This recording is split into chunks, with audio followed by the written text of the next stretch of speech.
Bonjour et bienvenue à Accès MRC. Aujourd'hui, je reçois le maire de la ville de Dolbeau-Mistassini, André Guy. Bonjour Isabelle. Bonjour André. Ça va bien? Oui, ça va bien toi-même. Oui, très bien. On n'est pas encore loin du... On peut dire qu'on est encore en début d'année 2024. Effectivement, pour moi, c'est ça. Oui, hein? Je suis entré au travail pas plus tard que lundi cette semaine, donc oui, effectivement. Donc, on peut, avant de parler des projets de 2024, j'aimerais ça qu'on revienne sur les dossiers, faire peut-être une petite rétrospective de ce qui s'est passé d'important dans la ville de Dolbeau-Mistassini au cours de l'année 2023. On va essayer de faire un petit résumé parce qu'il s'est passé beaucoup de choses. Puis même des fois, pour pas n'oublier, j'en ai listé quelques-uns.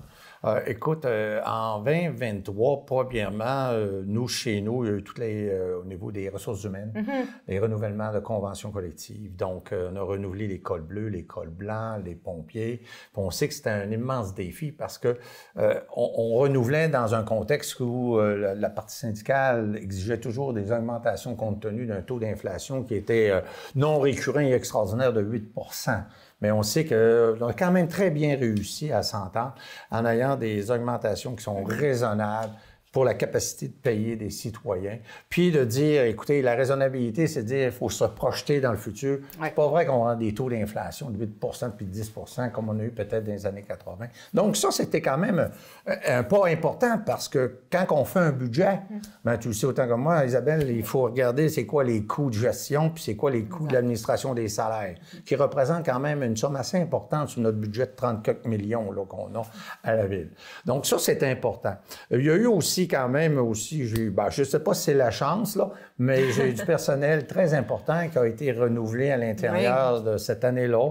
Du roulement à des postes importants. Là. Direction générale, c'est pas rien. Direction générale, c'est mon bras droit. Là. Donc, j'ai fini avec M. Lemieux, j'ai fait l'intérim avec M. Godbout, qui est parti à la retraite, et là, j'ai M. Lucier, qui est rentré en fonction. Donc, Pierre est avec moi, donc on forme une bonne équipe, mais on sait qu'il y a toujours une phase de transitoire qu'on appelle pour se vraiment reconnaître et prendre connaissance de tous les dossiers. Oui. Parce qu'on a eu beaucoup de dossiers. Une grosse machine. Grosse machine.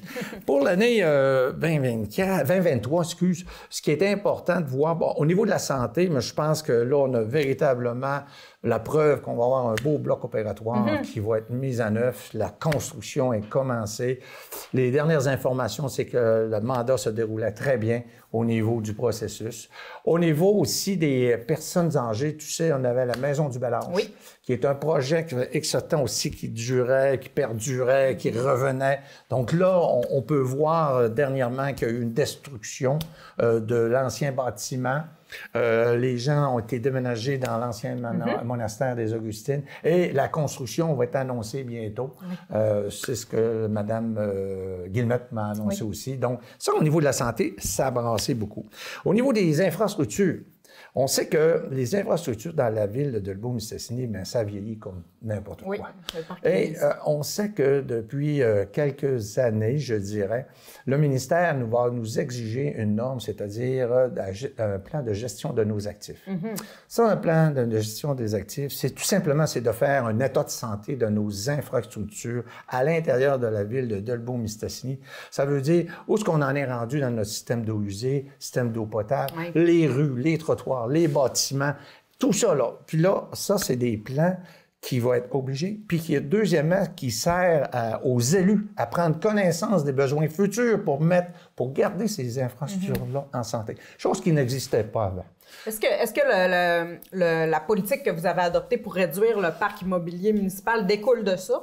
Bien, et oui et non. Écoute, ça découle de où, cette décision-là? Ça découle du fait que la capacité de payer des citoyens est limitée. Donc, c'est évident que si on voulait continuer à offrir les mêmes services, parce que c'était des services qu'on offrait au niveau du parc immobilier, bien, il aurait fallu des accroissements de taxes, de taux de taxes de 8, de 9 et de 10 Donc, l'autre solution était quoi, la suivante? C'était de se départir le plus possible, mais d'une façon gagnant-gagnant. C'est-à-dire tant pour la municipalité et tant pour l'organisme qui utilisait ces locaux-là.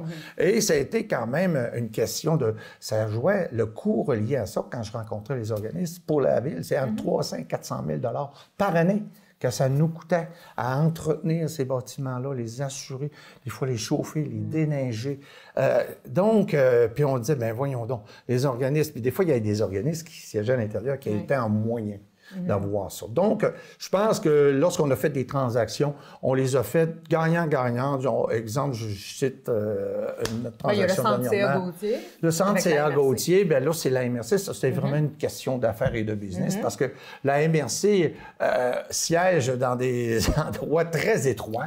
Et ils ont passé de dizaines d'employés, ils sont rendus au-dessus de 30 employés. Là, ils sont en train de développer, on sait, un département d'ingénierie. Donc, il n'y avait pas le choix. Puis déjà, il y avait des instances qui relèvent la MRC qui siégeaient au C.A. Gauthier. Donc, c'était tout simplement une suite logique que la MRC nous a dit, bien, on serait prêt à se porter acquéreur de cet immeuble-là. Donc, effectivement, je pense que c'était gagnant-gagnant. On a fait une évaluation de la juste valeur marchande et tout s'est fait dans la règle de l'art. Puis je peux t'annoncer que je pense qu'hier, le préfet m'a dit qu'il a été signé les contrats, donc tout est fait dans la règle de l'art. Donc, dans les infrastructures, compte tenu de tout ça, bien, ça fait que quand on établit un budget, notre budget triennal d'immobilisation est très important. Puis, ça fait qu'une partie de notre budgétaire, puis on ne peut pas ignorer cet aspect-là. Donc, entre autres, qu'est-ce qu'on a fait? Les infrastructures au niveau de la rue des Peupliers cette année. C'est un projet de l'ordre, si ma mémoire est bonne, entre 5 et 6 millions qu'on a refait cette rue-là. Je peux te dire qu'on a encore dans le prochain exercice d'autres rues qu'on va refaire dans d'autres secteurs, secteur Mistassini. Pourquoi? Parce que le bilan nous dit ceci. Si vous ne faites rien, vous en allez vers des problèmes de refoulement d'égouts, des problèmes d'eau potable, de gel. Donc, c'est des infrastructures qui sont âgées, qui sont à la durée de fin de vie et qu'on va devoir tenir compte. Parlant d'infrastructure, on parle de dossiers, là, peut-être que je lâche le passé puis je regarde dans le futur. Allons dans le futur, c'est positif. L'eau potable. Hein, oui, c'est un gros morceau cette année. C'est un très gros morceau. Moi, je peux vous dire que c'est préoccupant. On sait que l'usine Amel est à la fin de sa durée de vie. Le bilan de santé, ben, quand le service d'ingénierie nous dit que c'était minuit moins 1 minute, il faut, en tant qu'élu, prendre nos responsabilités puis dire go. Donc là, cette année, dans le budget, on a accordé un contrat à un genre de spécialiste pour nous aider à concevoir le plan de la nouvelle usine d'eau potable, usine Amel. Ça se fait en 2024. On prévoit qu'on va aller peut-être en 2025, le début de la construction, pour qu'elle soit opérable en 2027. Mais c'est 16 millions de dollars. C'est évident que c'est pas tout aux frais des contribuables. On a des projets, on a des aides gouvernementales. Aussi, mais tu sais, les aides gouvernementales ne couvrent pas 100 %. C'est entre 75... Pour avoir de l'argent, habituellement, il faut en investir. 75 et 80 %. Donc, si on prend un 15 millions, ça va être quand même 2 à 3 millions que l'ensemble des contribuables de la ville de Dolbeau-Mistassini va devoir absorber. Et pour ce faire, bien, là, il faut toujours gérer en tant que bon gestionnaire, c'est le service de la dette. Est-ce que notre service de dette va s'en aller en s'accroissant? Est-ce que le poids de notre service de la dette sur l'ensemble de notre budget financier va augmenter ou ça va nous étouffer à 2025? C'est tout ça là, qui regarde la gestion. Vous avez pris une bonne partie d'ailleurs. Une portion importante, je dirais environ 500 000, je ne me trompe pas, dans le surplus accumulé. Pourquoi?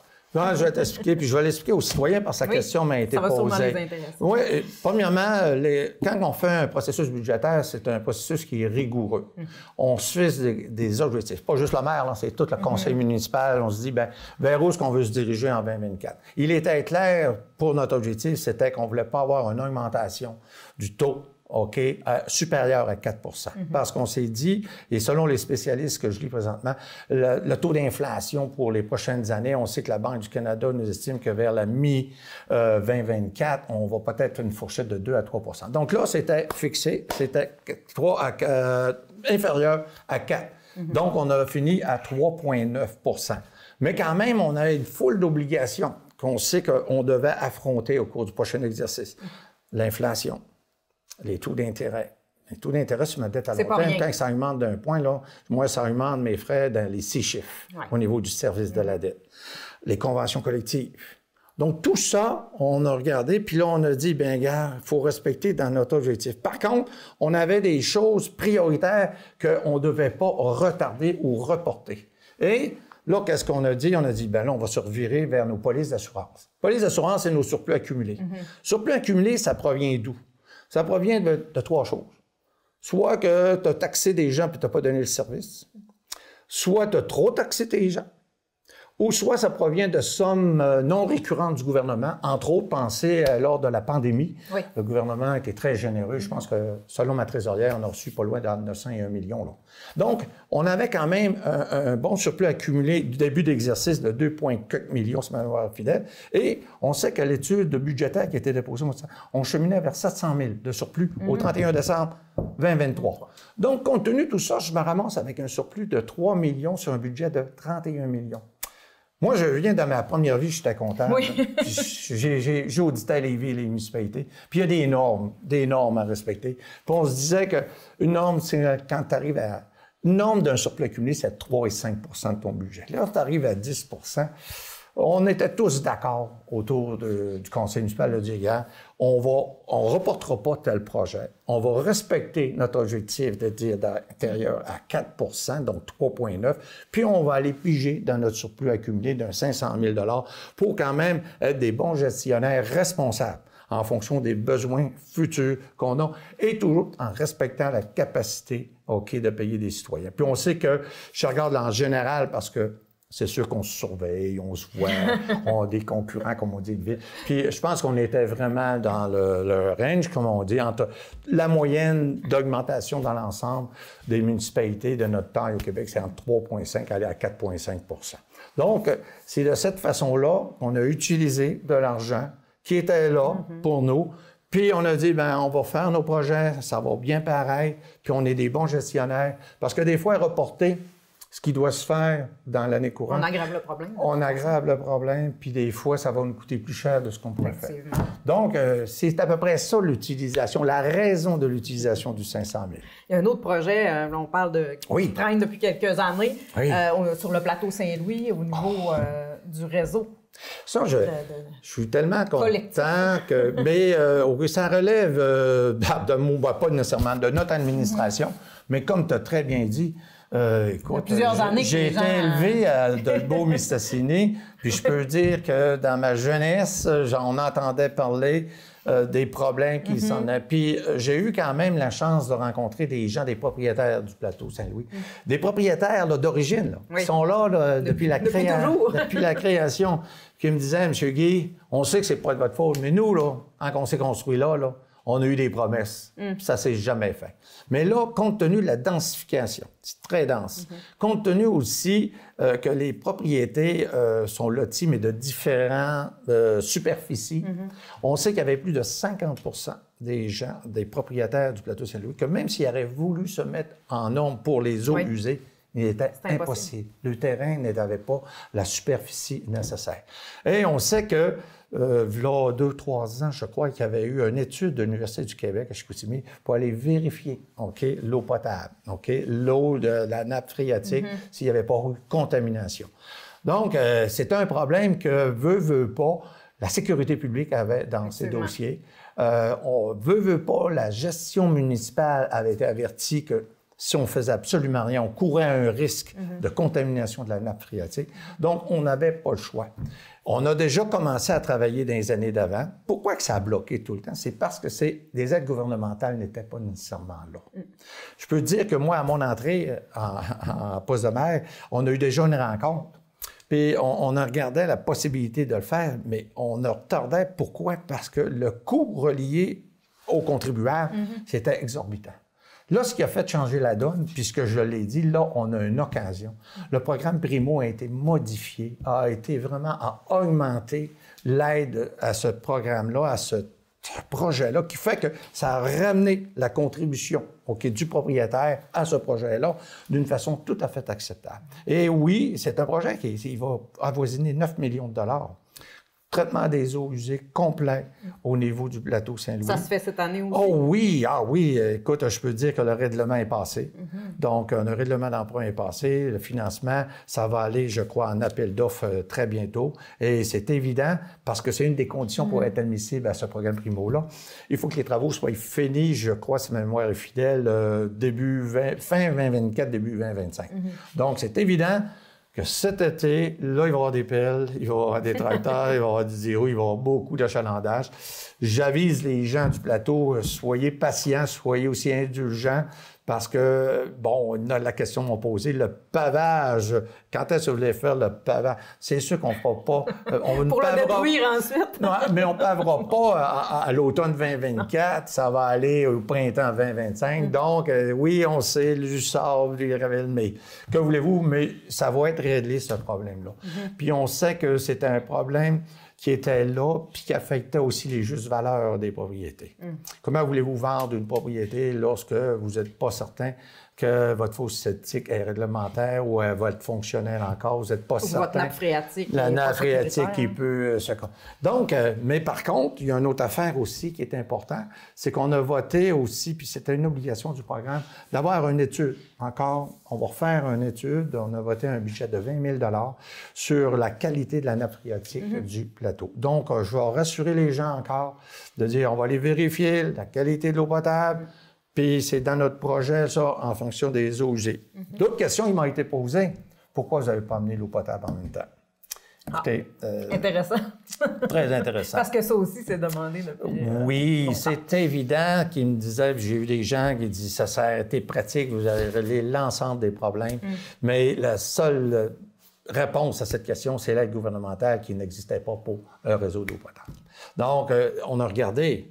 Je peux dire que de 9, on montait, je pense que ça ajoutait, c'est encore un 9 ou 10 millions additionnels. Okay. Donc là, les coûts reliés là, aux contribuables, on disait que c'était inabordable. Parce que les contribuables vont devoir participer, évidemment. Bien, effectivement. La contribution à ce projet-là, de 9 millions des eaux usées, ça se répartit de 3 manières. Le gouvernemental avec le programme Primo. L'ensemble de la ville, c'est pas loin de 2,6 ou 2,8 millions qu'on va payer. Et le reste, ça s'en va aux contribuables. Les contribuables, si ma mémoire est fidèle, puis je ne veux pas nommer, c'est entre 15 et 18 000 $ qui vont être affectés, qui vont être à payer sur une période de durée de règlement. Je pense que ça va être sur 15 ou 20 ans. Mais on regardait ça, on dit, si quelqu'un qui voulait s'installer en une nouvelle fosse septique ou un puits artésien, c'est dans ces coûts-là. Donc, je pense que... Et puis, on a eu quand même une très belle réception. On a eu une rencontre publique. On a expliqué le projet. On a expliqué le financement. Puis, je peux dire que tout le monde était très heureux puis très content de voir qu'une fois ce projet-là va être réalisé, qu'une fois, on va avoir réglé une partie, grosse partie du problème. Puis, on va se mettre à l'abri de cette contamination qui peut être très, très néfaste pour les justes valeurs marchandes. Parce qu'on a eu le même problème aussi, je ne sais pas si tu sais, Isabelle, si on fait un petit bilan de l'an passé, au niveau du secteur Vauvert. Oui. Vauvert, Racine-sur-Mer, Racine-sur-Lac, tout ce secteur-là où, suite à des plaintes, suite à des gens qui disaient que la quiétude n'était pas là, la quiétude, si elle n'est pas là à cause du bruit, des parties, une des raisons, c'est qu'il y avait une densification de la population qui se faisait par une période X estivale, qui représentait, entre autres, les roulottes additionnelles sur les terrains. Et là, on avait décidé l'an passé, le conseil municipal, d'appliquer un règlement qui était déjà en force. Ça a fait beaucoup de bruit. Oui, qui était adopté depuis les années 90, je crois, sous l'ancienne administration de la ville de Mistassini, mais qui n'avait jamais été appliqué faute de ressources. Donc, nous, suite à tous ces plaintes-là, puis on a dit, bien écoute, là, on va l'appliquer, le règlement. On prend les moyens nécessaires. Par contre, ce que j'ai à dire aux gens de ce secteur-là, c'est qu'on a maintenu la route, on a maintenu le cap, malgré qu'il y avait une partie des gens, parce qu'on a quand même 450 propriétaires dans ce secteur-là. Je peux dire que dans les gens qui ont contesté un peu, c'était entre 30 et 50. Donc, il y en avait quand même un 400 qui étaient d'accord. C'est qu'on a dit, on maintient le cap, puis on va revoir, une fois l'été passé, on va faire un genre de brainstorming pour évaluer qu'est-ce qu'on a fait, c'est-tu bon, c'est-tu pas bon, puis on peut-tu amener des rectifications. Est-ce que ça a été fait, ce brainstorm?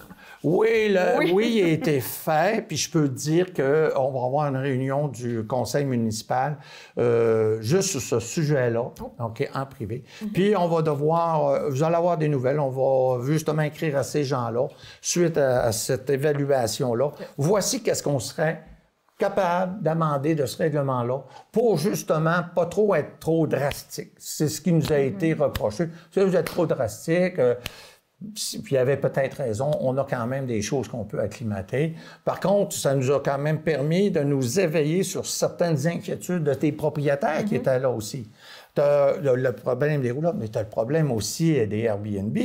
Oui. Oh, les locations court terme, Oui, là, oui. qui s'en venait que là, on n'avait pas vu. C'est un problème à large spectre. Pas Qui juste à n'existait d'autres pas, puis que là, c'est là. Oui, c'est là Donc maintenant. là encore, on a fait un gel l'année passée.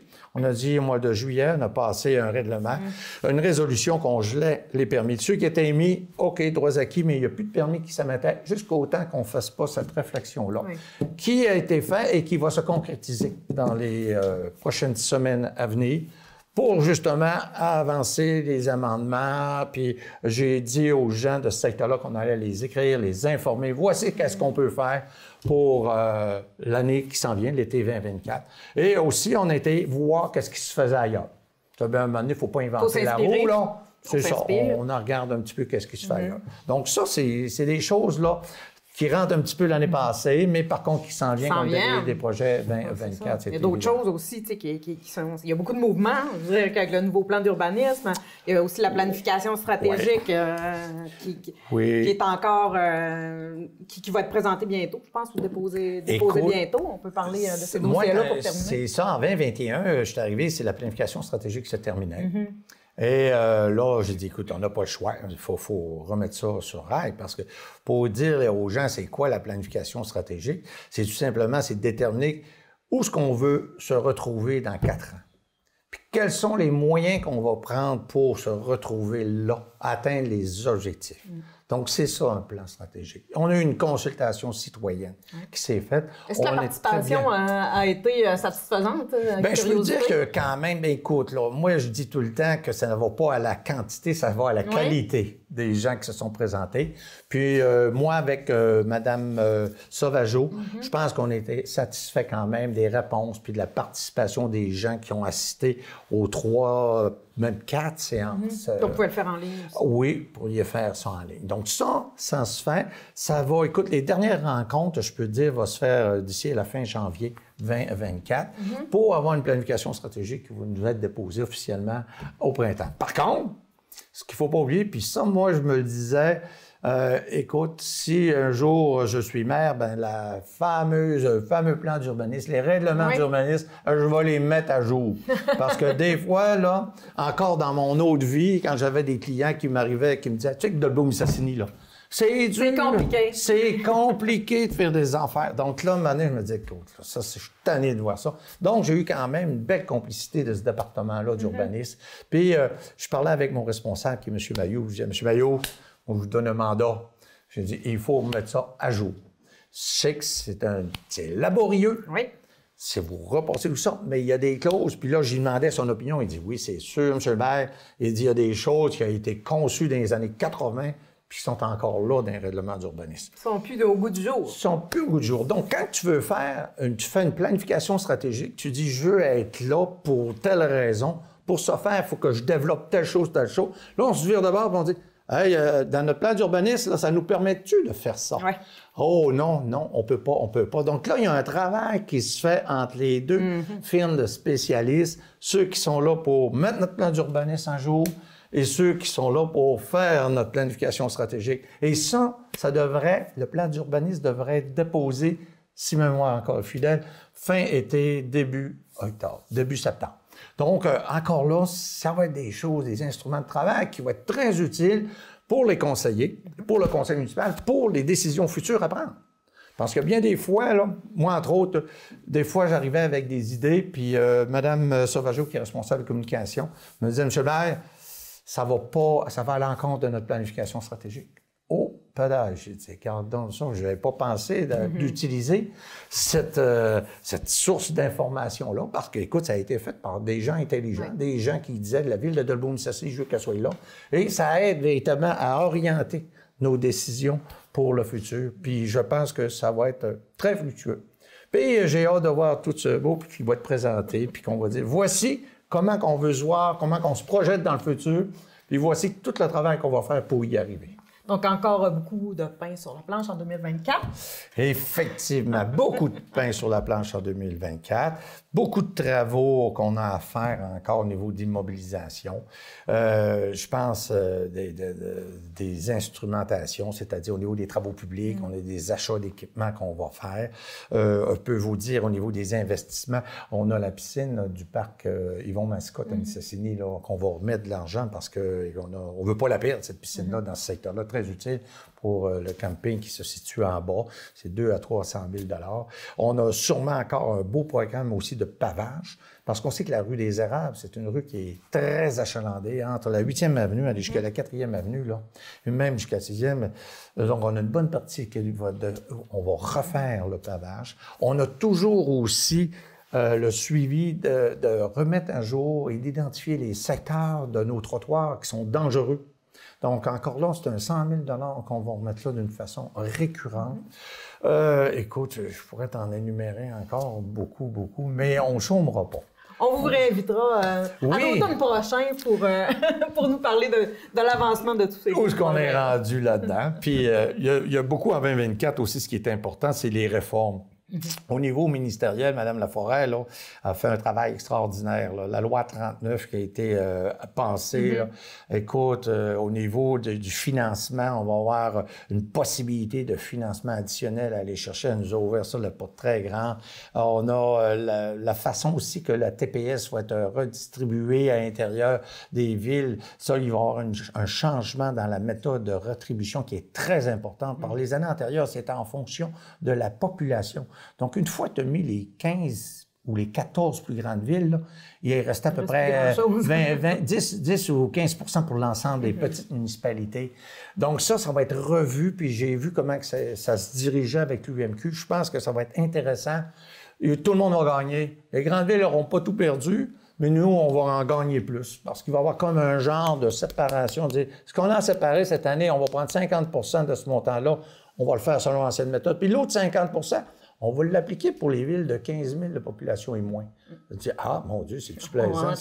Hein? Donc, c'est des choses comme ça. Après ça, on a eu la loi sur l'urbanisme qui a été modifiée radicalement encore, qui nous permet de faire des zones spéciales dans notre développement urbain. Donc, au niveau gouvernemental, c'est très actif, c'est en mouvement, ça nous ouvre des portes. Donc, pour nous, ça demande de la lecture, ça demande de l'attention pour voir où est-ce qu'on va appliquer ça dans notre administration municipale. Mais je suis très optimiste pour 2024. André Guy, merci beaucoup d'avoir été avec nous. Ça fait plaisir, Mme Gagnon. Au plaisir. Merci aussi à vous d'avoir été avec nous encore cette semaine pour Accès Immersif. On se donne rendez-vous la semaine prochaine.